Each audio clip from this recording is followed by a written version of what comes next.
Since the release of Animal Crossing New Leaf, there hasn't been a new game in the franchise for an entire console generation. Many people were expecting one on the Wii U, and we got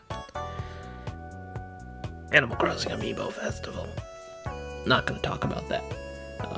But New Horizons is here, and it is a good game. Now, I haven't played an Animal Crossing game since City Folk on the Wii, and that was maybe 10 years ago. Sounds a little generous, but I'll say about 10. And coming back to it all, it's a refreshing experience, honestly. You know, since we're all quarantined inside of our houses, depending on where you live. But anyway, let's get into it. New Horizons is a beautiful game. Visually, it's one of the nicest looking Nintendo games, and it runs probably the smoothest of many Nintendo games.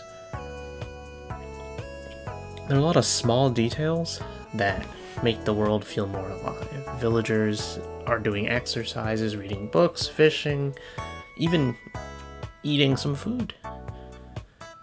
It's new to me because I've been out of this game since 2010 maybe, and it's actually kind of a nice thing. It's little details like that that really make these games. As for the music is pretty good. It's an hourly kind of thing, so every hour the music will change, as long as you have the Resident Services upgrade. Now, the downside of that is that the early game, roughly the first week, depending on how quickly you decide to progress, how much you decide to play, is going to mainly consist of one tune. And you might get sick of it, or you might not. Thankfully, it's not bad, so maybe it'll just not bother you at all. Presentation-wise, this game is very good for a handheld. The controller layout is very simple, and the text is large enough that you can read it on a screen. And I've seen a lot of people happy about that, which is great, because after maybe Fire Emblem Three Houses was the last one that strikes me in recent memory, the text sizes were not very appealing to some people, and I understand that. It's a good thing. This game, it lets you sit back and kind of relax and do simple, kind of mundane tasks. So you do have to watch out for what audience you're part of. And daily resets for a lot of things provide you with like daily tasks to do. It gives you a certain amount of things to do each day, even on kind of lower end days. Gameplay wise, Animal Crossing could be a game you sit down and play for hours every day, but it does not have to be. In my experience, there are days where I play a lot, and there are days where I play just maybe an hour or two. You know, it's kind of like a mix and match kind of thing. You don't have to play a lot every day. Maybe boot it up once, do some weeding, and make sure, you know, your town's in relatively nice condition. That's all you have to do each day. But there are benefits to playing more every day. But that's up to you. And the game does not force you to do that. You can move at your own pace. In the game, everything takes place in real time. Now, what this means is that a day in real life is a day in the game, unlike some life sims, which move at a faster or slower pace. What this means for progression is that it is not really, really fast. There are going to be days where things feel like a slog, and you can fast forward the date on your Switch to move the game forward, and that choice is entirely up to you. Believe me, if Nintendo had something against that, there'd be tons of ways, probably, for them to implement ways for this not to work. But, anyways, The longevity of the game, in my opinion, is very much based on the recipes and things you receive throughout the game. Now, what I mean by this is that, so you can craft in this game. A lot of this game is crafting, a majority of it is, personally. And you're going to want to do that, but recipes are RNG, so you never know what you're going to get. So sometimes you'll just get things that you don't want, which has been my experience, and it is not that bad, honestly, but you just have to keep rolling with it. And what you want to do, how you want to decorate your island, how you want it to turn out, is entirely up to you. Now this means you have to be careful though, because this game can either eat up a lot of your time, or it can eat up none of it. If you don't have a goal for your island, it might be a little bit hard for you to progress. You might want to look up what people are doing with theirs so you can understand how customizable this experience really is.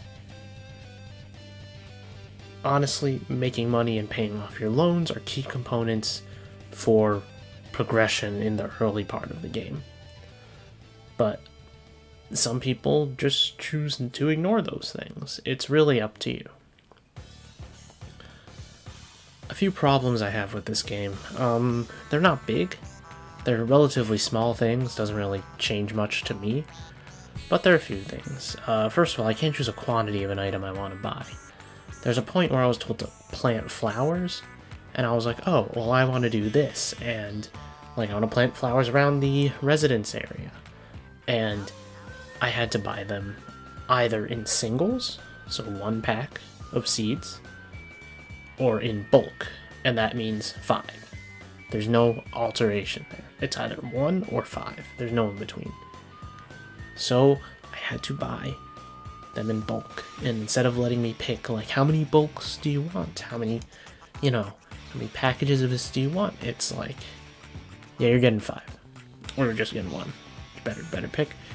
Now, granted, they don't run out of stock of these, I don't think, but it's kind of annoying, in my opinion. You can do with turnips, though, as I learned fairly recently, but putting that aside. You also can't craft in bulk. You craft one thing at a time.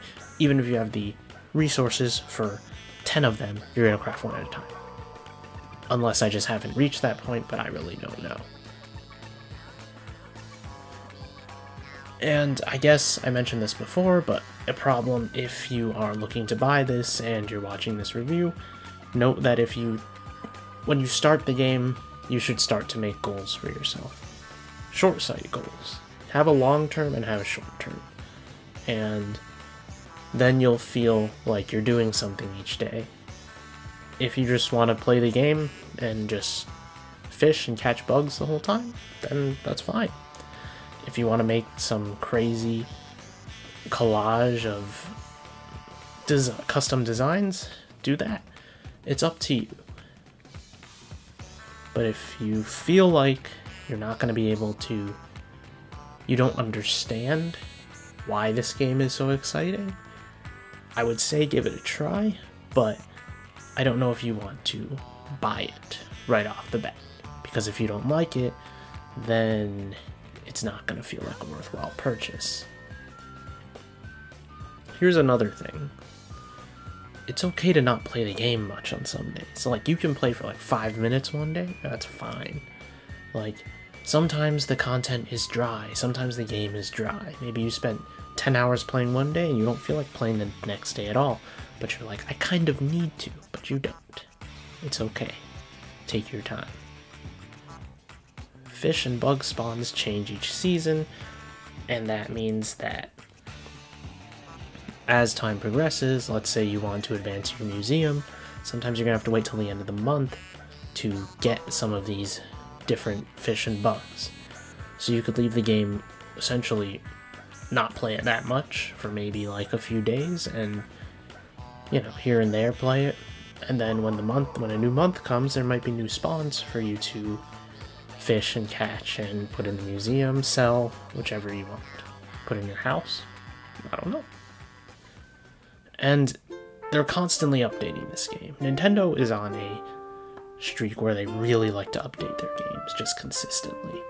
And this game has already been announced to be getting updates, one at the beginning of April and one during April for Earth Day. It's gonna be a consistently updated game, potentially with new features or new items, things to do, and that's perfectly fine. So remember that the game will probably get new stuff down the line.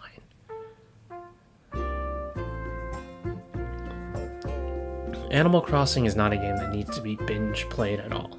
You can just move at your own pace, you know. But I've said enough about that. Overall, this game's a pretty solid 8 out of 10, I think. And what that means is that it's a solid experience, and it's very good. It doesn't hit that 9 or 10 kind of bar for me because it's not really my, like, I like the game, but at the same time, I know there are going to be low points for me that I'm not, like, gonna play this a lot all the time, but it's still a good game. And it offers a relaxing experience that's not overwhelming, which should be implied, but whatever. And it will require some semblance of goal for you to have to play, maybe, but in my experience that's how it's been. But yeah, pretty good game, 8 out of 10. This is me, Tiller. Thanks for watching.